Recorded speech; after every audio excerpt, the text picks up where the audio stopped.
أذكر يوم من الأيام يا أخوان موقف، لأن في واحد من الأخوان مش وين أرسل لي رسالة يقول جيب لي الموقف هذا. في عام 1425 في حفر الباطن طلعت من ملتقى ورجعت للبيت، الجوال احترق حرق، أكثر من 25 مكالمة إلى 30 مكالمة. آخرتها رد على الساعة 12 من الليل. قلت نعم. قال السلام عليكم. قلت عليكم السلام أبو عبد العزيز. قلت نعم. قال يرحم والديك رد. قلت يا أخوي أنا حين أتكلم وش رد؟ لأننا يا أخوان أنا باليني الله بلوى بملحس، والله لجت الساعة 12 من الليل ملحوس ورا ملحوس. فهذا قال لي وش؟ قال يا أخي وينك؟ وين بيتك؟ قلت يا يرحم والديك أنا حين دايخ ماني فاضي. قال يا أخي أبو وجهك تكفى، ويبدأ يبكي. أنا يوم شفته بدأ يبكي وحالته حالة وكذا، قلت والله بيتي بالمكان الفلاني ومن. قال 10 دقائق وأنا عندك. أنا بيني وبينكم كذبت، قلت مو جاي. والله 10 دقائق إلا دق علي، أنا برا. قلت يلا طالع. أنا أول ما طلعت وناظر ذاك الوجه، أول ما شفته اللهم نعوذ بك من الخبث والخبائث. وش هالشكل؟ ما فيه ولا السن إلا واحد، والحنك يمين يسار يمين يسار. يا شيخ وما والحنك. قلت صبر أول شيء ركد الحنك هذا سولف. أنا قسم شف أنا ما جيتك أبيك تنصحني. ها أجل وشو؟ ولا تقول لي نصيحة واحدة. أيوة.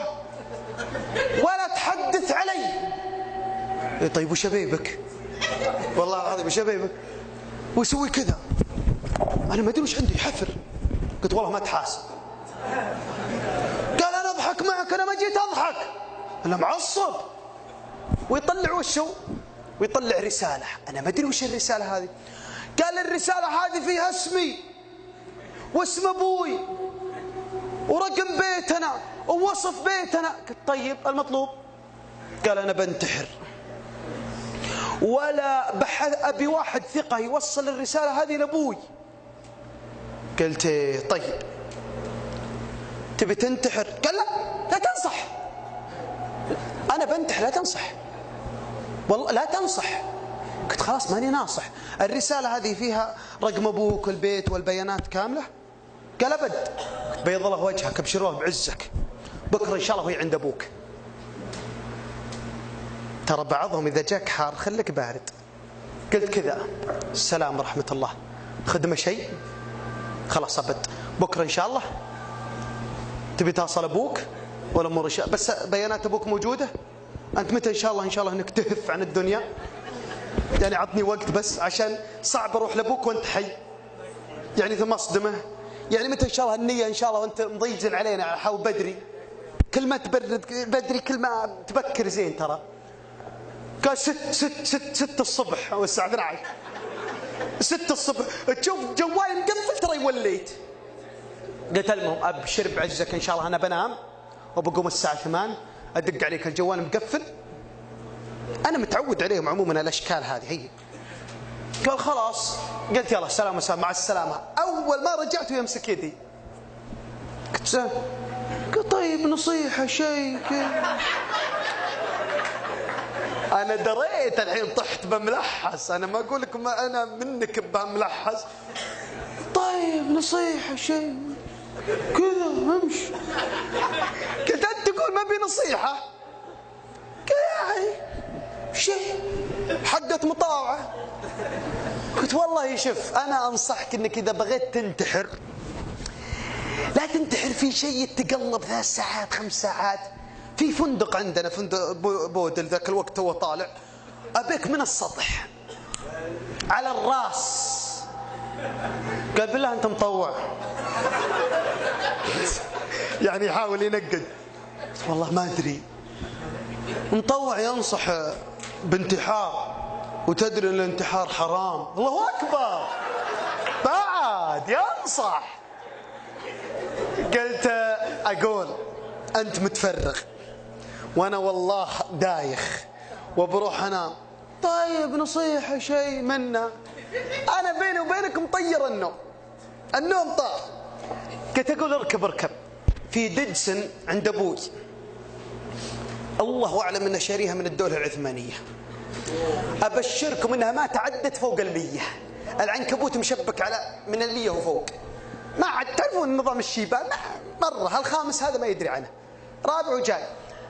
قلت اركب، أنا خطر ببالي أنا ليش ما وديه للمقبرة واشخل شخل، والساعة الحين 12:30 من الليل وظلام ومقبرة، قسم بالله يتوب بحول الله.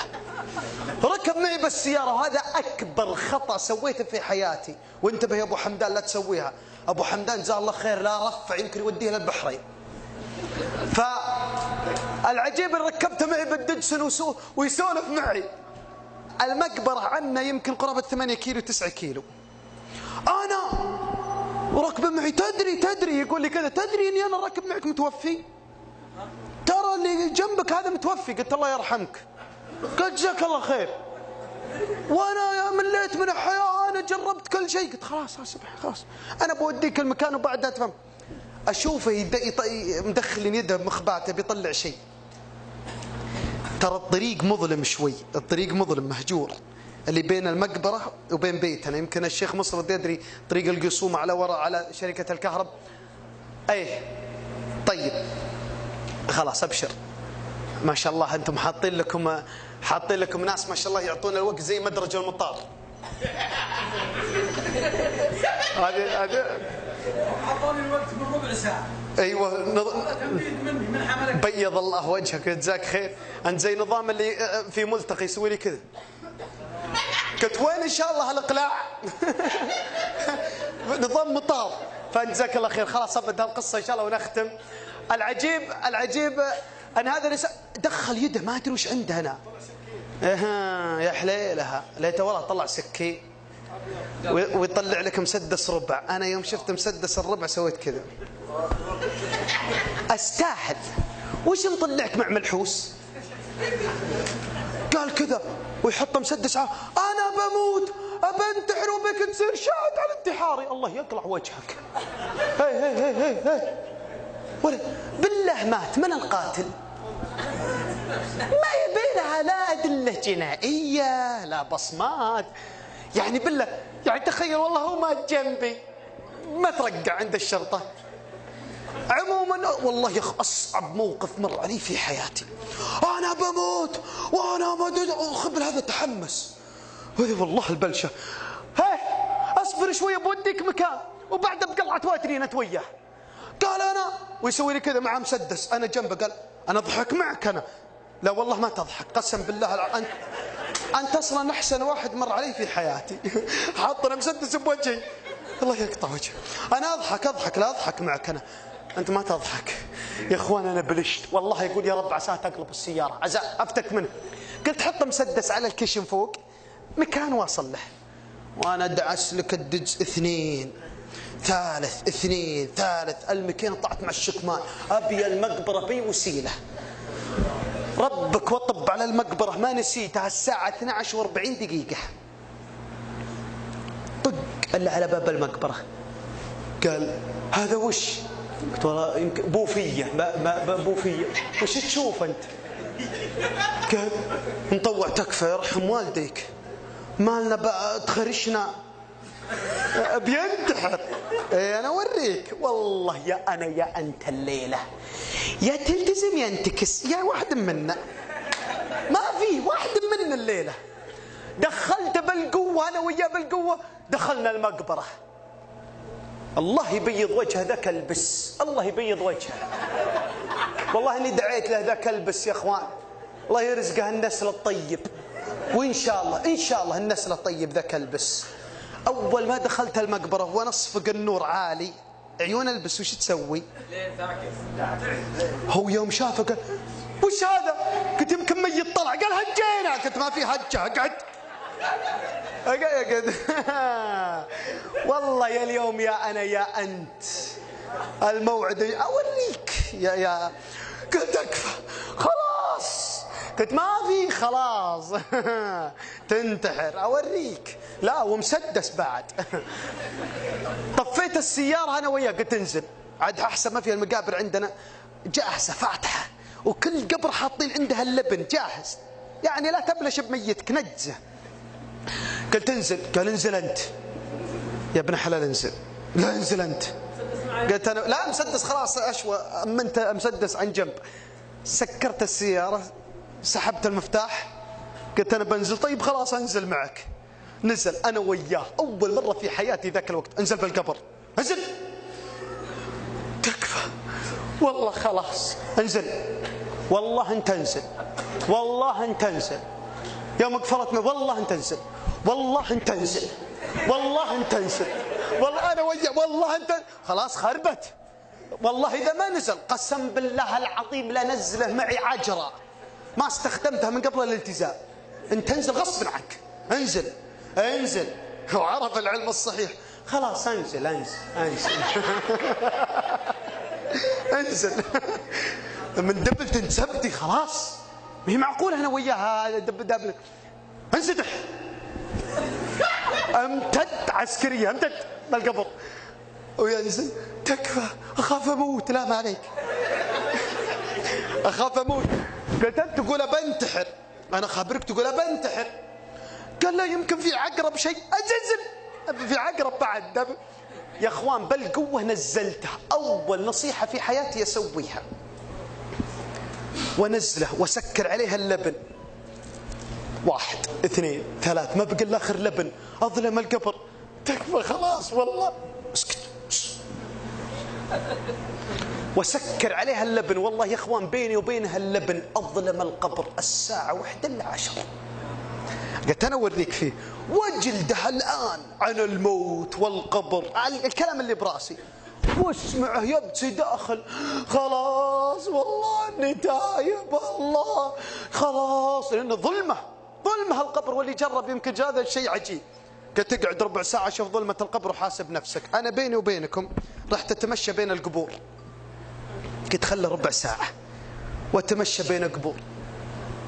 سجيت رحت وانا اتمشى بين قبور ضيعت قبره. المشكله قبور مفتحه، عندنا حول 30 قبر، انا حاطه بين هالقبور بس وين بدري. هذا والله البلشه. اسمع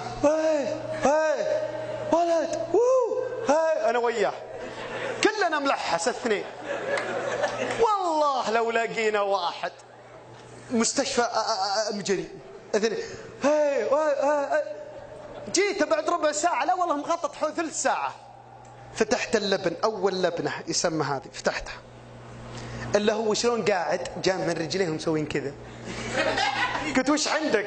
قال ملك الموت يدوج. قلت باقي الله يدبل سبتك يجيب لك هالمرض.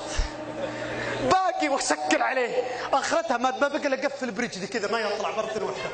يا اخوان ما عمري فكرت بجريمة القتل الا ذيك الليلة. انا ادفنه مرة واحدة وارتاح من هالبشر. خلاص تكفى يا مطوع خلاص والله لا توب والله خلاص تكفى.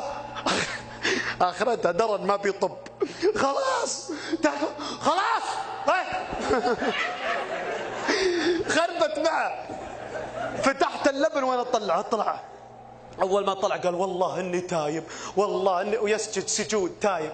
يا اخوان هذا الانسان الان في حفره باطن من الشباب المستقيمين لحيته الان كذا. كل ما ذكر ذاك الموقف قال يا ولد فككت اللي براسي كله. عاد يقول لي كذا، يقول شوف انا التزمت بس لا تسويها. ذيك المره معصب يقول انا التزمت خلاص بس لا تسويها. قلت قسم بالله العظيم قلبي توقف. شريان واحد صاحي دافني وانا حي. قلت لي مره لا تعودها. يقول والله انا العب